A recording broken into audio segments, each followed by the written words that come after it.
Hello and welcome to Michelle's Life on Repeat. I am here in my orchid room getting ready to undo this beautiful orchid. Let me show you her.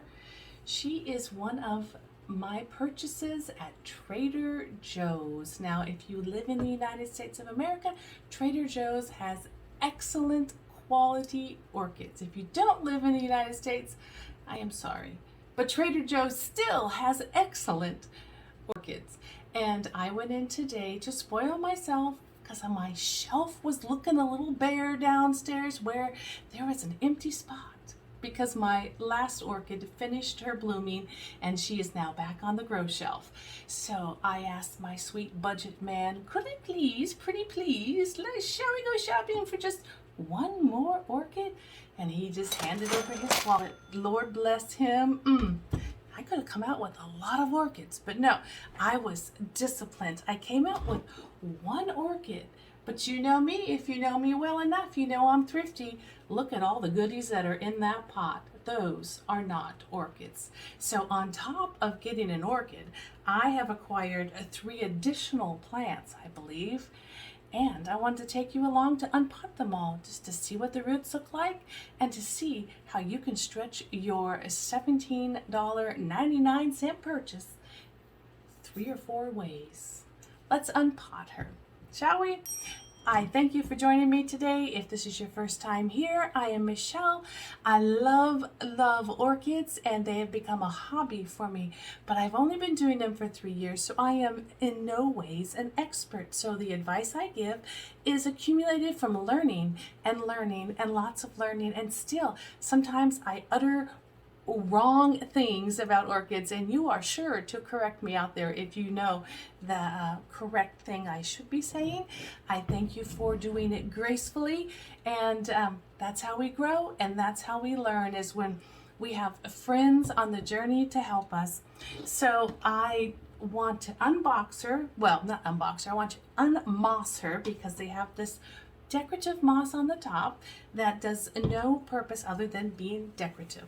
So let me lower the camera and let's unpot her. Okay, I am going to do the magic unprettifying, and there are 3 little pots on the inside. I'll throw this right in my trash. And we'll go from there. Wedge them out. So we have this plant in our own little dirt pot that we will have to take care of. And I'll do that off camera. But I'll put them off to the side because that will require a different type of dirt. I might, and I think I did it with this one last time. I have, woohoo! Stay there, Miss Orchid, it's not your turn. I have this gorgeous plant right here already in a setup downstairs with leca, and she loves it and is doing great with it. So I think I will put these 2 non-orchid plants in my leca setup and have a pretty display downstairs. Let's put them off to the side though. And let's take a closer look, don't fall over, at this gorgeous Phalaenopsis. Now she is in a tight moss package. I can see green roots. She was recently watered, so that is helpful. And she has 2 spikes, 1 and 2, and I'm going to be very delicate and try not to lose any buds in the process, any flower spikes in the process. Now I know that bringing an orchid home from the grocery store, there is a lot of trauma just involved in the temperature changes and all of that, and I can feel in this pot that she is rather cold, and it is a beautiful day outside. It's like 72, 73, but the grocery store was probably down in the 68, 69 range, maybe even lower where she sits at the grocery store. So I am going to let her warm up a little bit, and then I will cut this open and remove the moss. All right, we have waited a while, and while I am cutting her open, let me tell you that I have started a Facebook page. If you do not know that yet, some of you that watch my orchid videos don't watch the other types of videos, and that's okay. I am finding I have 3 different types of subscribers. Those who come for the orchids and orchids only. Those who come for my chit-chatting about my different chronic illnesses, primarily migraines, fibromyalgia, and chronic fatigue syndrome. And then there are those that come just for the chit-chat and the banter and the life. Sometimes I'm talking about different odd topics that don't pertain to chronic illness or orchids. And there are those of you that enjoy that. So if you did not know, I have started a Facebook group where you can come and you can chit-chat with me, but more so, you as viewers can chit-chat with each other, and the whole YouTube world does not have to read your comments. But it's just a place to hang out. It's under my name of Michelle's Life on Repeat YouTube channel group chat page. It's not a page, it's a group, so look for it that way.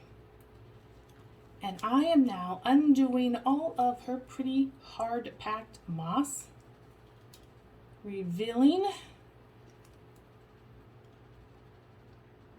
what's on the inside. Trying to be as delicate because she is in spike. I don't want to ruin anything, but I know that I can't leave her in this, in my home. The way I grow orchids is generally either in full leca with a semi-hydro wicking stick or fiber.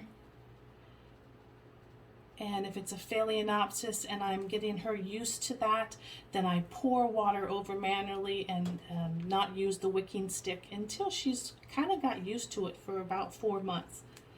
But the other way that I grow my Phalaenopsis is in a bark perlite. Well, I keep calling it perlite, and in different countries you call it different things. It is a volcanic pumice stone that I use mixed in with my bark, which is generally an orchiata bark. And I toss in some charcoal, and I'm okay if the little rocks and pebbles land in there too to absorb space in the pot, but not carry water. Because some orchids just don't need a whole lot of water, but they need a lot of space. And the other way I take care of or grow my Phalaenopsis is on mounts. So there's 3 different ways that I take care and grow Phalaenopsis, and I like to try all the different ways just to see what works best. You know, when they're on a mount, you generally have to water them every day or every other day. When they're in leca, they kind of take care of themselves, but you really have to watch the pH. When they're in bark, you have to either not give it a heavy hand of watering, or you got to have some really high temperatures to dry that bark out. So there's a balancing act. When I first started doing orchids, I was doing the bark, but I was also dousing it with so much water because I thought, how much water can bark hold? I was mistaken. I killed a lot of Phalaenopsis. That's okay. So let's get a close-up of these roots. We're looking pretty good. We do have some moss still up on the top. And what I will do is I will spray her with some peroxide, hydrogen peroxide, just in case there are any lingering bugs or fungus that might be growing on these roots. And then I'll let her dry a bit, and I'll find a proper pot for her, and I'll decide if I am going to do leca or bark. I think I'm going to do bark, just because leca seems to be better for me if they have had time to acclimate to lots of water.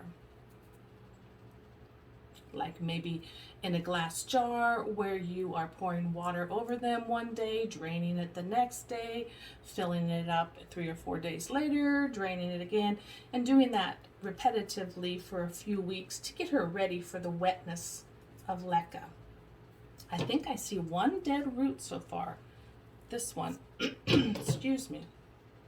She has, excuse me, she has a good root hanging onto a dead root, but I know in bark that she's not going to make it. So off it comes. And I will spray her, and I'll be right back. I have 3 pots here, and I just wanted to demonstrate, you know, all of that plant, you know, she doesn't have a wide growth. So I was looking at this pot, and it's short, but it's a little too fat. And then I thought I had these longer cone ones, which would give her room to grow, but there's still a lot of space in there. So believe it or not, I am going to go with this tinier pot. They do like to be snug. I am going to pack her in, twist her a little bit closer, and if I have to repot her in 2 years or a year, that's okay with me. I seem to enjoy fiddling and middling around with my orchid plants. So let me show you what I've concocted here. Because she was in full moss, I find going from full moss directly into bark, she just gets mad and hates that and will drop her roots. So I am gonna infiltrate the pot with some moss. Write that on my note tag that I put her in with her to let me know not to water her as heavily as I think she should need, because the moss will hold that. There is some larger Orchiata bark, and there are those volcanic pumice stones. These will retain a little bit of water also. And I will just put that all around her. Simple as that. I didn't fuss with much of her roots. I did spray them. There is one in the middle that's dead here. The tip of it, on where it touched on the rhizome, was rotted. So I wanted to clean that up. But basically, I just wanted to gently pack her back in to her new environment. And that is what I'm going to do. I left the stakes on. And now I will just fill up the bark around her. I want to try to get these roots not to go aerial, but to go and curve down into the pot. That is my goal. I have finished potting her up. I love those colors, a yellow and a maroon. Here I have her all potted up in the mix at the bottom, and she is very top heavy, so she's gonna get put in a crock. I went ahead and put these 2 houseplants in leca. They are in a container that has holes in it, and they are inside another container that has water in it. And that container is inside of this very hard birch wood looking container, ceramic container with the Phalaenopsis. I'm very pleased with it. Let me show you. I wanted to encourage you, if you're out shopping for orchids at one of your grocery stores, look for ones that have multiple spikes if you can, and if they have an additional plant that doesn't look like an orchid growing in it, it's usually in its own container. You just separate them out and you've got a new house plant. I hope this video was a joy for you. It was a joy for me finding her at the store just an hour ago. And until we talk again, bye-bye.